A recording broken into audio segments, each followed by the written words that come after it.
Collective. Hey, what is going on? Welcome into the channel. So happy to have you here always. My name is Deborah, owner of Purusha Holistic Wellness, and this is another episode of Purusha Intuitive, where we're going to look at the energy for the upcoming week, the weekly forecast via the tarot, astrology, and any channel messages that come through. So let's get into it. I hope that you are doing well. I hope you're having a fabulous weekend. We're in the midst of Taurus season, and I don't know, it hasn't been like a horrible energy. Taurus is earth energy. It gives us a little bit more grounding and stability in our life. I feel like we've been seeing that replicated in the astrology, where it's not a crazy amount of transits happening, meaning there's just not a lot of like chaos or a lot of energies playing off of each other. If anything, it's been a little bit quiet, and we have more time to really focus in, understand what we are supposed to be learning or what certain messages are meant to inform us around, so we can better situate ourselves moving forward. And unfortunately or not, some of the stuff that is happening is directly affecting the ego, the emotions, as it typically does. Some of the places where we are expecting things to play out in a certain way or work out in our favor are either just taking longer than what we think they should, or maybe what we hope they should. Or we have to jump through all these hoops.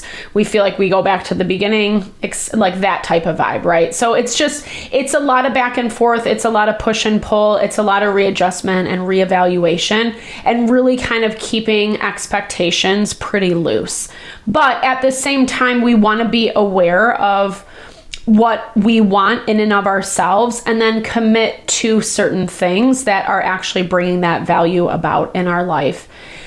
So it's an interesting energy, right? It's not horrible. It's not super chaotic. If anything, I feel like we're gaining our footing amidst the challenges that we are facing, being able to handle them a little bit better, navigate them a little easier.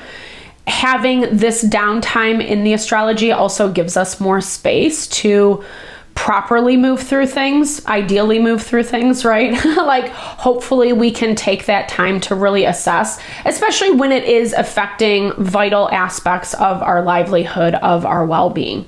But that's also why I like to start off these readings with an energy cleansing, because it just helps set the tone, set the vibe for the reading, cleanse out those places we might feel blocked, stuck, limited. It's a really good time to set your own intention as well, especially if you've come in with something on your heart, on your mind, something you would like spirit to deliver messages to you around. Definitely give that over. Be open to receive. It's a great way to personalize these collective readings. I also do personal readings. I offer a variety of healing and wellness services.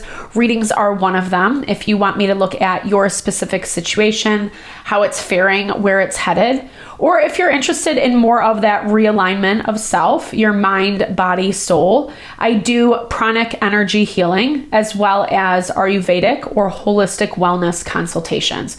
When we are aligned in self, when we know ourselves, our wants, our needs, that's where we can definitely tap into our happiness, our fulfillment, our abundance. It makes manifesting that much easier and more fluid, and I would love to help support that for you in whatever way possible. Definitely hit me up. All the info to get into contact with me is in the description box below. All right, with that, let's get into it. I bless you with pure love and light, pure source energy, pure loving grace. I release anything that is not for your highest and best. Any fears, doubts, insecurities, lack of worth, lack of value, pain, anger, frustration, impatience, overwhelm. Cleanse it and release it from our being, so we may see and understand the messages clearly, and help to make me a clear and open channel for the collective. Thank you, Father God, Spirit Guides, Guardian Angels, Mama Love. All right, so I am picking up a little bit of nervous energy this week. This kind of feels a little bit like lack of trust in self, lack of belief in self, maybe even kind of putting yourself down when you're trying to do something. Being overly critical is what I'm hearing, and leading to kind of some hesitancy. Beginning of the week, we're actually going to see Pluto go into retrograde on May 5th. It's going to be in retrograde through October, mid-October. So we have a lot of time in that space. Pluto in retrograde really does force us to slow down because Pluto's all about transformative energy. It's in Aquarius right now. It just moved into Aquarius 2 years ago.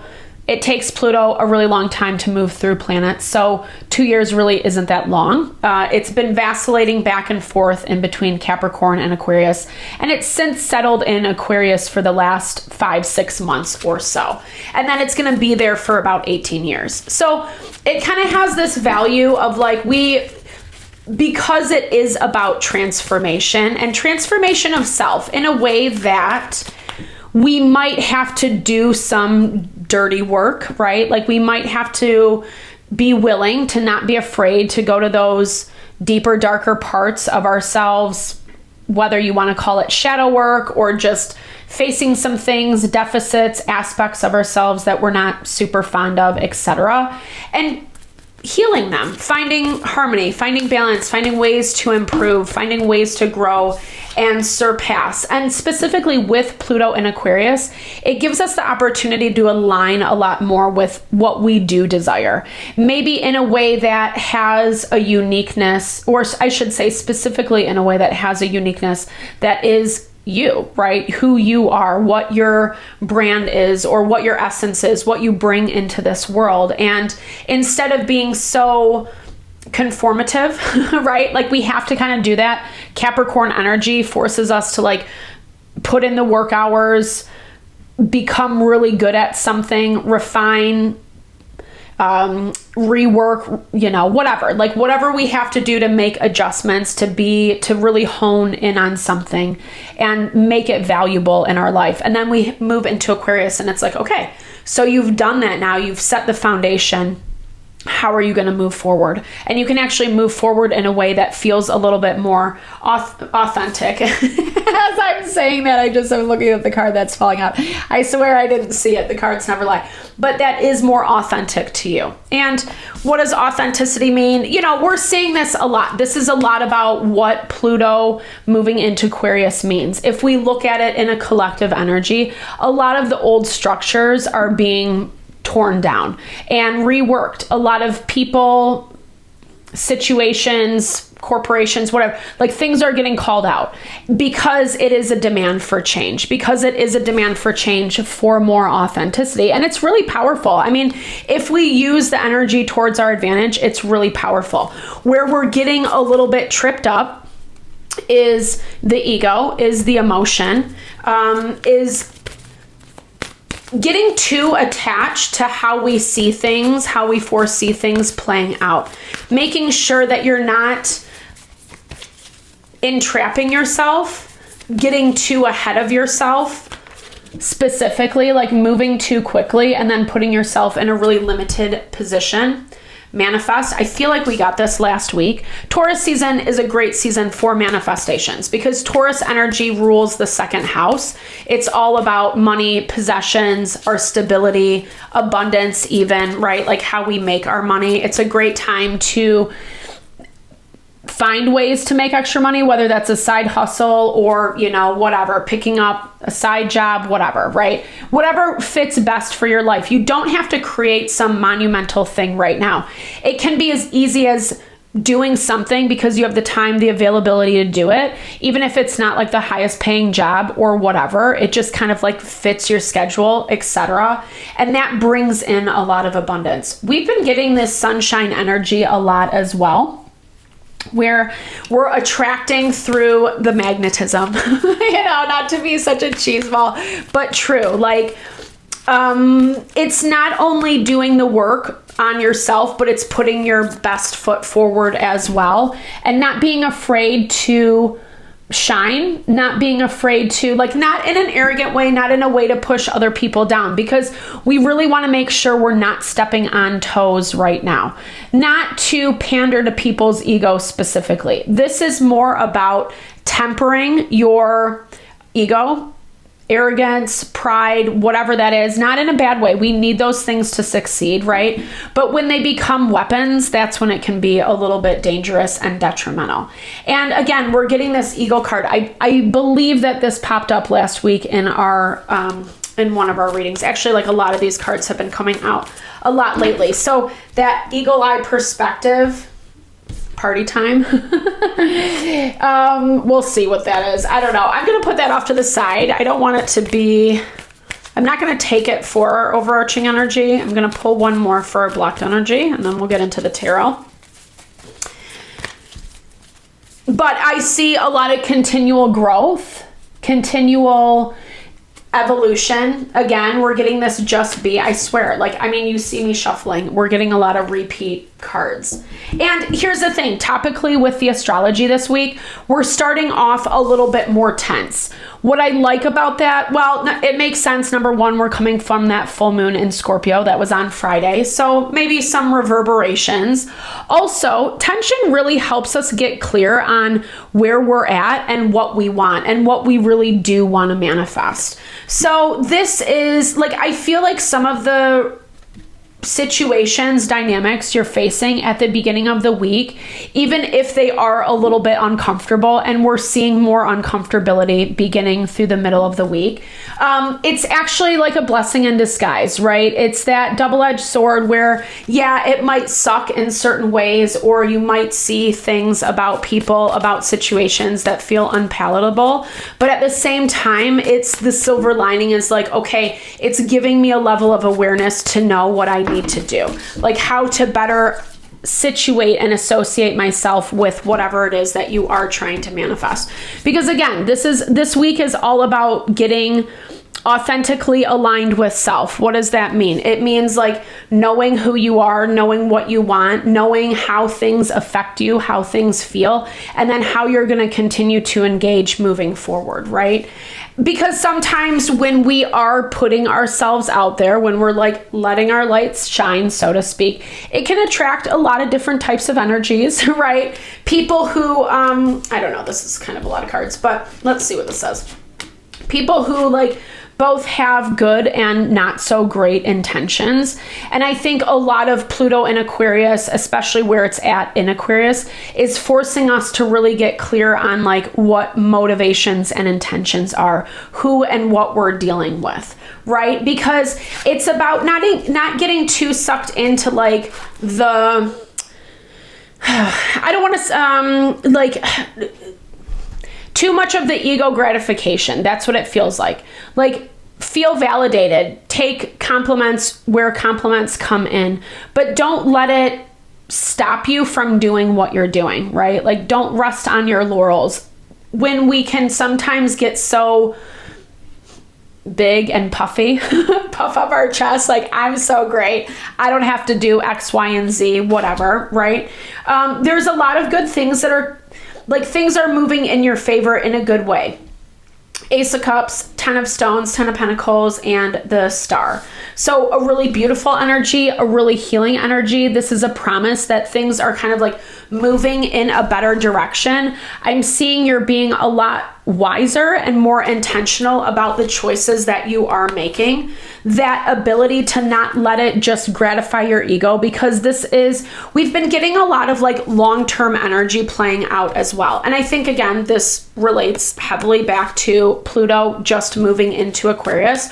We're in the beginning stages of that. So if we think about, yes, it's a long time, the next 18, 20 years or so, what do you think about your life? Where do you want to be at, right? Like, shining light on like what it looks like if you continue to engage with certain energies, certain dynamics. Yes, obviously there's always going to be things in life that come out of left field that we're not necessarily prepared for, but this is taking note, taking inventory of what is right in front of your face.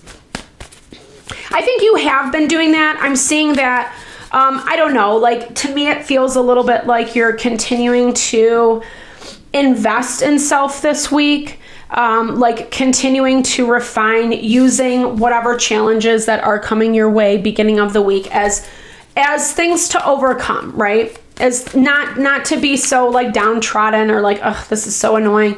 It might be annoying, but you're not afraid of it. You're still handling it. You're handling it head on. Sorry to be redundant, but true. And maybe even to the point of like a little bit too much rigidity, right? Like you're having a hard time letting go and surrendering. I feel like that was in our midweek reading. I don't know. I'm like saying, like I'm remembering the readings, but I'm not sure which one they come from. So please forgive me in advance. But I get this energy of like needing to be a little bit softer with yourself. I think you're really wanting to see something manifest. Yeah, you're really wanting to like, whether it's the law of attraction or you're just funneling time, effort, energy into self, like you're really wanting to see how good or how well you can do at something. And I think it's important to you because it does feel like it's setting the stage for this next cycle that you're entering into in your life, which I feel like is very important for you. There's that Two of Wands again. I think the hard part about this is because, again, we're facing these things that force us to be okay with where we're meeting resistance, with where we're like coming into things that it's like, no, this isn't how it's supposed to go. It's that Mars tensely aspected to Jupiter. Jupiter's really wanted to just have a lot of ease lately. It's in Cancer. And with Pluto in retrograde, it highlights the places that we do need to make changes. As I'm saying this, of course, the mirror pops up, which is the Hangman in the original deck. But it really highlights the places that like we need to look at self. And where like we're kind of getting in our own way. That's what I'll say. It's not detrimental. It's just, it is refinement. It's not about like getting crazy with yourself or like harping or judgmental or criticizing or whatever. It's just also understanding how like you might be getting in your way as well, you know? Because like, here's the thing, because what I'm hearing with this is like, sometimes we do have to work with conflicting energies. And most often life brings in challenges. Life brings in obstacles. It doesn't mean we have to stay stuck in those things or focused on those things, but we have to know how to engage in those energies to make it successful, not only for self, but like everyone involved. So we're not looping ourselves back into certain cycles. It's kind of like that value of like, if you have a difference of opinion with someone, screaming and yelling at them is going to get you one result. Like having a conversation will give you another, you know, if we're going to attack or bring people down or whatever, that's going to garner a certain result. Where if you are open-minded, hey, what do you think? What do you feel? Let's talk about this. How can we work together? How can we agree to disagree, right? Like just these simple things that actually diffuse the energy. And it's not like you have to come out believing or thinking or feeling the way someone else does. But it's also an opportunity to find a little bit more harmony and balance amidst the difference. And I feel like maybe you're dealing with some situations where you could really switch it up. We see this with the Page of Vessels. So again, some of the things we like in our life and some we don't, right? And sometimes when we're trying to like get out of something or let something go or call in something new, we need to shift our perspective around what's happening in the present moment. It doesn't have to be this thing is like big, bad, and ugly and, you know, whatever, like screw that. F that, you know, that's like horrible. And, you know, like what I'm trying to get at is there's a way to like release it and let it go in its natural time, in its natural order. Because that really is the key to manifestation. You can't force it. We can call things in, we can situate ourselves and be ready to receive something, but we can't force it, right? And usually if we do, it's like a really janky version of whatever we wanted, right? It's kind of like the, you know, the plastic version. So there's that. So I'm seeing beginning of the week, Tension, yes. I didn't really talk about the astrology. We're seeing it with the fortune point. I talked about Mars and Jupiter a little bit. The tension with Pluto as well. Pluto on the vertex point. I think like some of the dragging of heels has still been playing out, i.e. people in situations that don't want things to change or are kind of resisting the change. We're seeing that play out heavily with Pluto and the vertex point, because Pluto is ready to make the changes to expand. When it goes into retrograde, it's going to like force those things front and center even that much more. And the vertex point is like, no. Let me make what I want to happen. It's in Scorpio. So good ideas, but sometimes we can't dictate how things move. What we can do is understand what's going on in our environment, bringing awareness, presence of self, whether we like it or not. It's not necessarily ours to judge. And this is actually where earth energy serves us really well, is sometimes we do have to just let it be what it is. This is the reality of it. And so with this in mind, I'm going to do this, right? Instead of like, this is unfair. This isn't how it should be, blah, blah, blah.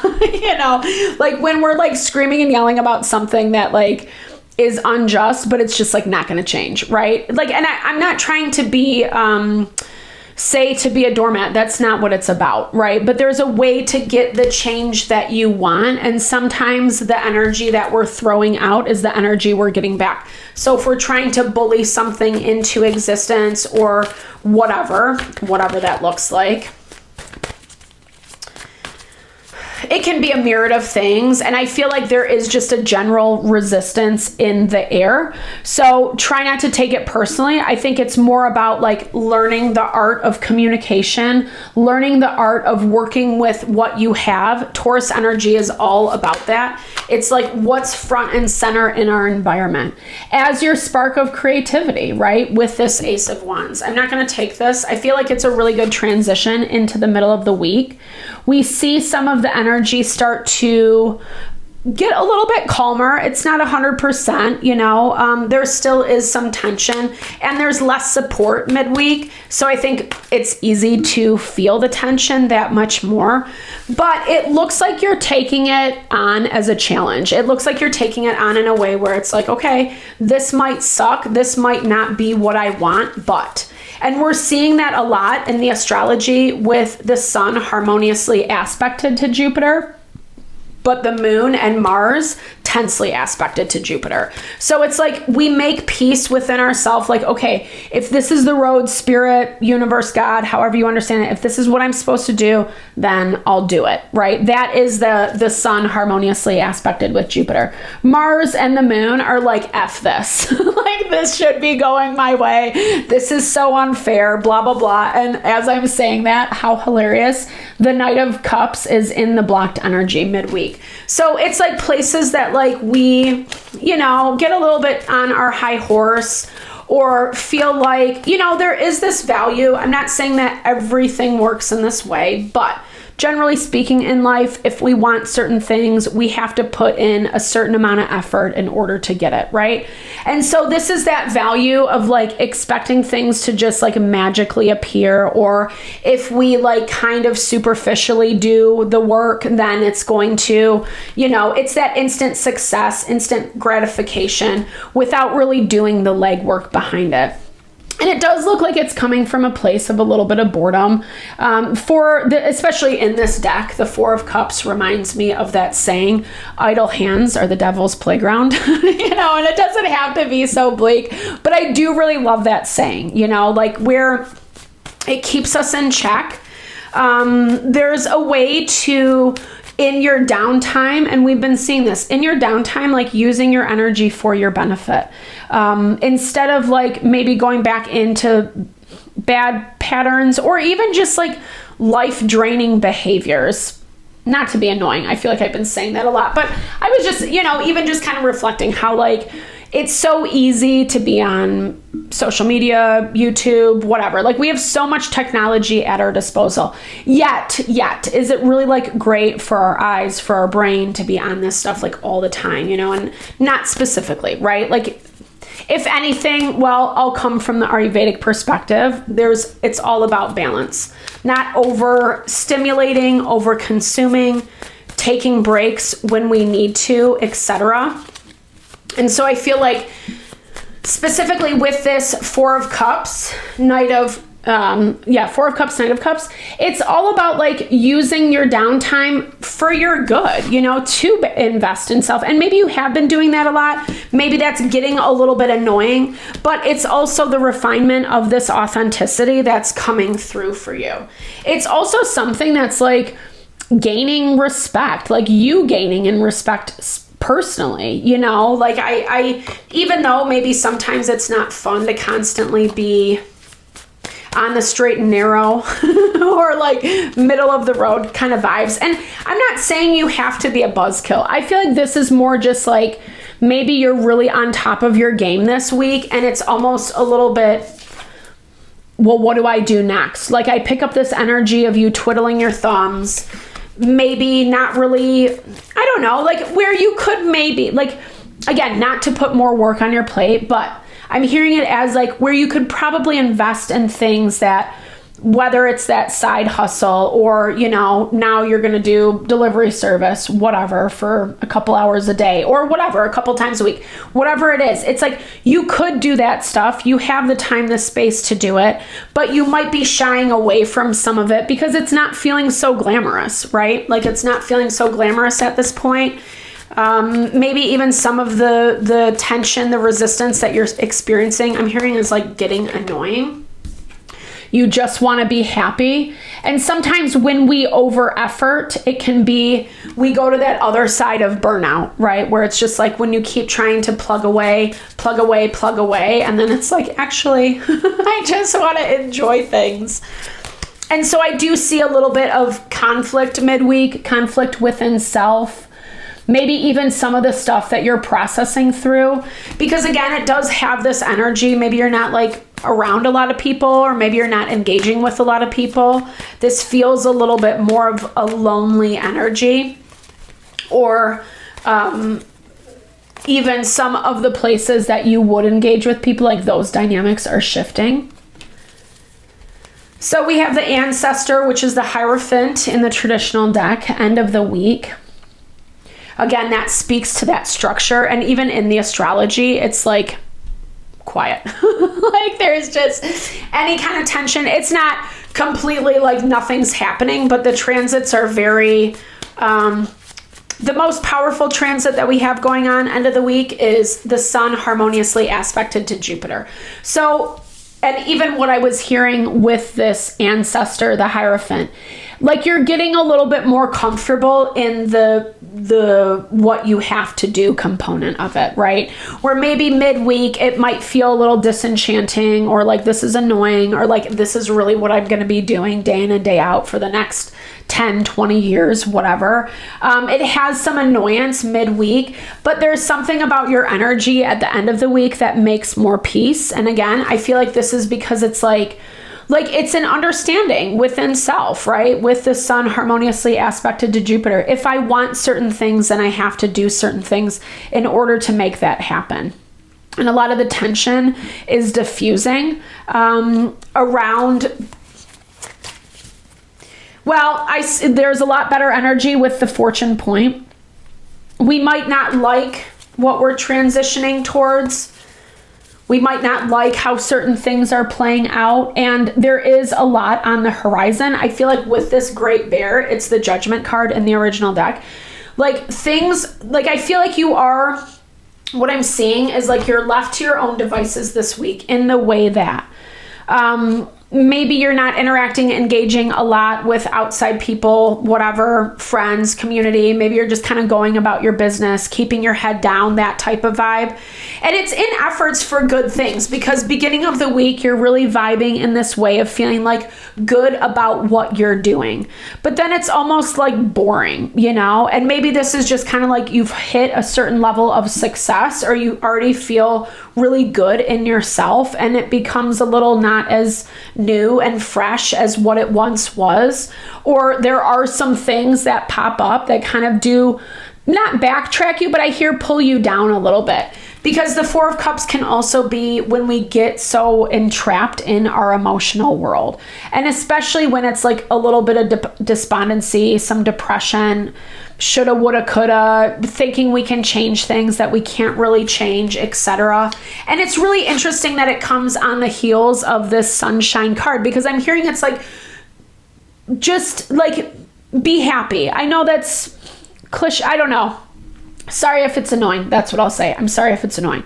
But sometimes we just have to be happy. Sometimes we just have to choose happiness, not to blindly block out whatever is happening. But it's way better than this energy, right? Like, it's way better than, I'd rather be happy than be bored or be like, nothing's making me happy. This makes me feel like nothing can satisfy. And it might just be because of some, like, I'm really picking it up, like I said earlier, as longevity. Like, it's the actual commitment that we have to put into certain things that can be a little annoying and frustrating. And it does vacillate back and forth between really a lot of excitement about what's to come, but also places where there is mourning, disappointment, sadness about what you're leaving behind. And I think through all of this, it's forcing you to find or connect with your authenticity that much more, which is really powerful in and of itself. But the process can be either a little mundane or annoying or like whatever, right? And I feel like, especially maybe because you kind of understand what this is and how it's going to look, but you're waiting for things to play out, and the waiting game actually ends up being a little bit harder than maybe what you want it to be or what you anticipate. But that's the thing, like, in 3D reality, however you want to say it, like, life moves slow, especially during Earth season. It's so funny in the astrology, like, it's been pretty quiet. And I think that's actually working towards our benefit, because it is giving us time to not be so hyper vigilant or whatever that is. You can enjoy life too, right? And maybe you are. Maybe this is also about, like, if you are on that end of enjoying life too much, maybe it's reining it in a little bit more. The Martin and the Foxglove, mischief. Getting into a little bit of mischief. I'm curious about that guy. I'm going to clarify him. Maybe needing a little bit of mischief. Maybe that's where the boredom's coming into play, right? I'm still going to clarify it, but I feel like that's 100% like where the boredom is coming into play. And I love that the Badger comes up with this, the Badger and Ginkgo, healing wounds. Because, you know, Badgers can be really annoying, really aggressive, really forceful. And as it relates to healing wounds, I'm hearing it's like the things that keep coming up have been forcing you to heal, forcing you to get better, overcome X, Y, and Z, so you can actually manifest what you want. It's happening, it's working, but there might be like a little bit of residual pain from the past that's either making you, you know, like almost a little bit too dialed in, not enough relaxation, not enough just easy energy, right? Life is meant to be fun. You know, you can do everything right. You can do everything right, but I don't know. It might not be that fun, right? Not that I'm encouraging any bad behavior ever, but I'm just reminded of how people who do everything and right can also come to some point and be like, well, why the F did I do all that? You know, what was it for? I did everything right, and I'm still coming into X, Y, and Z in my life that I have to contend with. And that's what this energy is about, right? It's like we can want what we want until we're blue in the face. We can like desperately work to make it happen, but there still is a process that has to unfold. Purification, Trout, and Lily of the Valley. I like this. I love Lily of the Valley. It's one of my favorites. But I like that it symbolizes purification. I think that there is just some cleansing of the old that's still being done. I think we're going to get the opportunity to do that a lot with Pluto in retrograde over the next, 5-6 months. And in a way, like, we've definitely like gained information about what that needs to be, about what that needs to look like, the changes that we need to make in our life. And then now we get the opportunity to eliminate some of that stuff. the squirrel and the chestnut preparation. I love that. So true, right? So it's like preparing for what is coming, what's on the other side of things. And that 100% tags back to this eagle energy that we see coming in for you as you're progressing towards this. Like and I keep saying this, and I'm sorry if it's annoying in the readings, but there's so much that you're doing right that's working for you, that's working towards your benefit. Like I said, even to the point that you can probably relax a little bit. Like you can probably enjoy yourself and have fun, and like trust that that's going to be okay too. You know, it's that value of like, we got to learn a little bit, and then we got to experience a little bit, and then we got to learn a little bit more, and then go back out and experience it. If we're never experiencing, then we don't have the opportunity to really integrate whatever the lessons or being more authentic looks like for you, right? And that's what this is all about, because when we are more authentic with self, we're living a life that honors self, right? Like it's just way easier to know who and what we want around us, how we want our life to look. It's way easier to connect with money and relationships, friendships, partnerships that actually honor self when we are authentic. When we're not authentic, you know, that's when it attracts inauthenticity, unfortunately, whether we like it or not. That's why I really do love this mirror card in this deck. It's the Hangman in the traditional deck, and the Hangman is all about forcing our perspective, forcing ourselves to see things through a different lens. And sometimes we do have to hold up that mirror in our life so we can better situate, so we can better adjust ourselves, or just be cognizant of what is coming up for us, so we're not plugging it into like whatever we are manifesting moving forward, right? Like we kind of want to be able to start a new cycle, fresh, clean, whatever that really means, but in a way that maybe it gives us more intention for how we're building and growing the new and what is coming in, and the transformations that we are making for ourselves, so we're not dipping back into patterns of karma. That's not fun, not for anyone. You know, we just gotta party. That's what it's all about. I hope you enjoyed the reading. Thank you so much for your time, energy, always, especially if you've made it this far in the reading. No, it really blesses my heart. I totally hope you found messages that resonated for you here. If you did, definitely drop comments below. I love to hear, or just say, hey, share in a little love at little TLC. I so appreciate all the love, all the support to the channel. Know that it blesses my heart so very much, and I am always sending love and blessings back your way. I will be uploading a video midweek to do our little midweek check-in, and hopefully we will get lives back up and running soon. All right, I will talk to you later. Lots of love, many blessings. Thank you for your time.